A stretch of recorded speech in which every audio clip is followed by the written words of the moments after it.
ሰላም ሰላም የዩቲዩብ ቤተሰቦቼ እንዴት ናችሁ? አለነው። ዛሬ እንግዲህ በሌላ ቪዲዮ ተገናኝተናል። እንግዲህ ዓለም ዋንጫ ላይ ነን ያለ ነው። የፖርቹጋል ደጋፊዎች ከሆናችሁ ደግሞ ይህን ቪዲዮ ላይክ አድርጉ። የፈረንሳይም ከሆናችሁ ላይክ እያደረጋችሁ ቤተሰብ ሁኑ።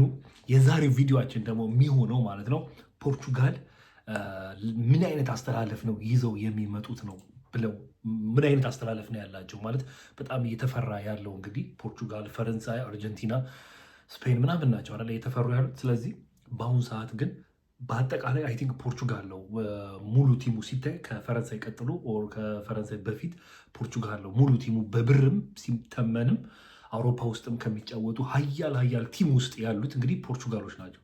ስለዚህ ፖርቹጋል ይበላል ተብሎ ቀዳሚ ቦታውን ይዟል። ከአርጀንቲና ስፔንን፣ ፈረንሳይን ደግሞ ይከተላሉ ማለት ነው። ስለዚህ ዛሬ መጀመሪያ የምናየው የፖርቹጋል ብሔራዊ ቡድን አስተላለፍና ምን ያህል ተጫዋቾች ናቸው ያሉት የሚለውን እናየዋለን። አይ ቲንክ ወደ 24 ተጫዋቾች ናቸው ያሉት።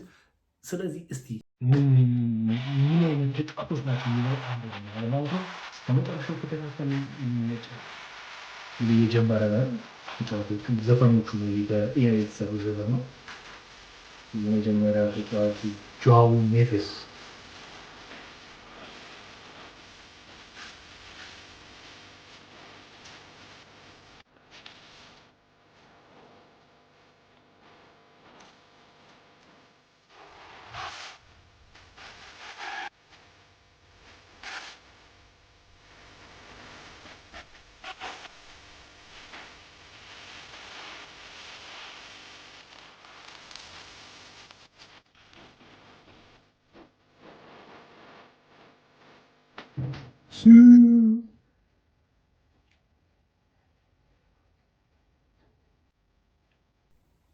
ለማንኛውም እንግዲህ እንዳያችኋቸው ነው ተጫዋቾቹም እንዴት አያችኋቸው? እነ ቪኒታ ይባላሉ፣ እነ ኔቬስ፣ እነ ማናቸው ሌላኛው ደግሞ ዲያኩ በረኛው ጥሩ ካንሴሎ እያያችሁት ነው። ሌላ ማናችሁ እናንተ? ፈርናንዴዝ፣ ዲያዝ፣ እነ በርናንዶ ሲልቫ፣ እነ ኔቬዝ የአልሂላል ተጫዋቹ ሲልቫ የማንቸስተር ሲቲ አሁን አይ ቲንክ ወደ ሪያል ማድሪድ ተሰላልፏል እየተባለ ነው መሰለኝ። ሊዮ ራሱ 10 ቁጥሩ። እነዚህ ተጫዋቾች ናቸው እንግዲህ ያሉት። ዋና ደግሞ ክርስቲያኖ ሮናልዶ ያለበት ቲም ነው እንደምታዩት። እንግዲህ ዋና ሮናልዶ ያለበት ቲም ነው።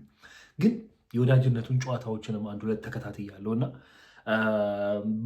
አይ ዶ ነው የወዳጅነት ስለሆነ ይሁን እነ የፒኤስጂ ተጫዋቾቹም ስለገቡ ይሁን ጨዋታቸው ብዙም አይጥምም። ሮናልዶም ደግሞ የሳታቸው ኳሶች ነበሩ፣ ያው ገና እየተጣጣሙ ስለሆነ ብዬ አስባለሁ። ግን ጨዋታው ብዙም አይጥምም ነበረ። ግን ያላቸው እንትን በጣም ነው የሚማርከው። ላይ የፒኤስጂ ተጫዋቾች አሉ፣ የሪያል ማድሪድ፣ የማንቸስተር ሮናልዶ ተውት ባልጣሊ ላሰር ቢሆንም ሮናልዶ ያለውን ጎት ነው እንግዲህ እንደምታውቁት ማለት ነው። የኤስ ሚላን አለ፣ ማንቸስተር ዩናይትድ አለ፣ ማንቸስተር ሲቲ አለ፣ ባርሴሎና አለ። ስለዚህ አውሮፓ ውስጥ ሀያል ያሉ ናቸው እና በጣም ነው የሚገርመው። እና ይሄ ቲም ካልበላ ዘንድሮ በጣም በቃ ማለት ይሄ ቲም ቢወጣ ይሻለዋል የምር ለመናገር ማለት ነው። እና እስቲ እናንተ አስተያየታችሁን ኮሜንት ላይ ጻፉ። መብላት አለበት ወይንስ የለበትም ብላችሁ ነው።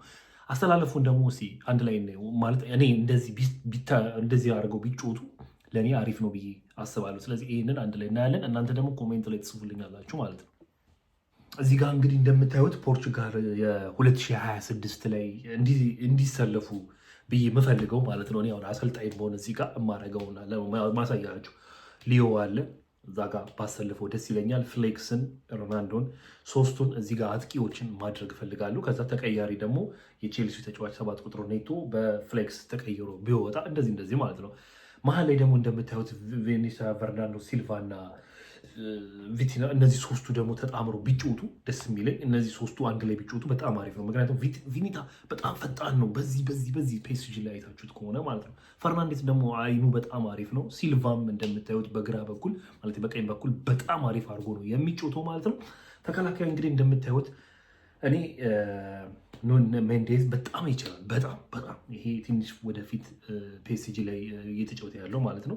ሲልቫ፣ ዲያዝ ካንሴሎ እንደዚህ አድርጌ ቢሰለፉ ደስ ይለኛል። ከዛ በረኛው ምንም ጥያቄ የለውም ኮስታ ቢሆን አሪፍ ነው። ስለዚህ የኔ አሰላለፍ 4-3-2-1 ቢሆን እንደዚህ ቢሆን ፖርቹጋል በጣም አሪፍ ይሆናል ብዬ እንደኔ ግምት ማለት ነው። እና ፍሌክስ ሲደክመው በኔቶ እዚህ ጋር ማነው ሲልቫ ደግሞ ሲደክመው በማነው የፔሲዚ ተጫዋቹ ኔቬስ የሚባለው ትንሹ ልጅ በሱ እንደዚህ መቀያየር ማለት ነው። ጃዋ ካንሴሎ ደግሞ ሲደክመው በዳሎት ተቀይሮ መውጣት እንደዚህ ቢያደርጉ በጣም አሪፍ ይሆናሉ ማለት ነው።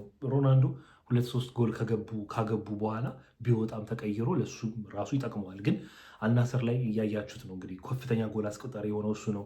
ዋንጫ ለሻምፒዮንስ ሊግም የሳውዲም ሊግም እንዲበላ ያደረገው ሮናልዶ ነው በዚህ ዕድሜው ማለት ነው። እና እንደዚህ አይነት አስተላለፍ ቢኖራቸው በጣም አሪፍ ነው ብዬ አስባለሁ ማለት ነው፣ እንደኔ ግምት ማለት ነው። እስቲ እናንተ ደግሞ የእናንተን አስተያየት ታስቀምጡልኛላችሁ ማለት ነው። እንግዲህ እንደዚህ ቢሆን ጥሩ ይመስለኛል ማለት ነው። ለማንኛውም የተመረጡት ተጫዋቾችን እዚህ ጋር ደግሞ አስቀምጥላችኋለሁ። ወደ 20 ምናምን ተጫዋቾች ተመርጠዋል። ስለዚህ እናንተ ደግሞ እንትና ብላችሁ ደግሞ ኮሜንት ላይ ብጽፉ ወይ ደግሞ 4-3-2-1 ምናምን ብላችሁ ብጽፉ ደስ ይለኛል ማለት ነው። ስለዚህ ይሄኛው እዚህ ጋር እንደምታዩት እዚህ ፎቶ ጋር እንደምታዩት እንደዚህ አይነት ተጫዋቾች ናቸው ያሉት ለማለት ነው። እና በጣም ይገርማል ማለት ነው። በጣም እና መብላት አለባቸው ብዬ ከማስባቸው ሀገር ፖርቹጋል ዘንድሮ ካልበላ መቼም አይበላም፣ መቼም ማለት ነው። እና ይሄንን ይመስላል ማለት ነው። ለፖርቹጋል ደጋፊዎች እንግዲህ ዛሬ ነው ጨዋታው። ይመቸን፣ እናሸንፋለን ከኮንጎ ጋር በዚህ ሰዓት በእንግሊዝ ሰዓት አቆጣጠር ወደ 12 ሰዓት ላይ ማለት ነው። በኢትዮጵያ ደግሞ አይ ቲንክ 2 ሰዓት ወር 3 ሰዓት ነው። ይቅናን፣ ይመቻችሁ።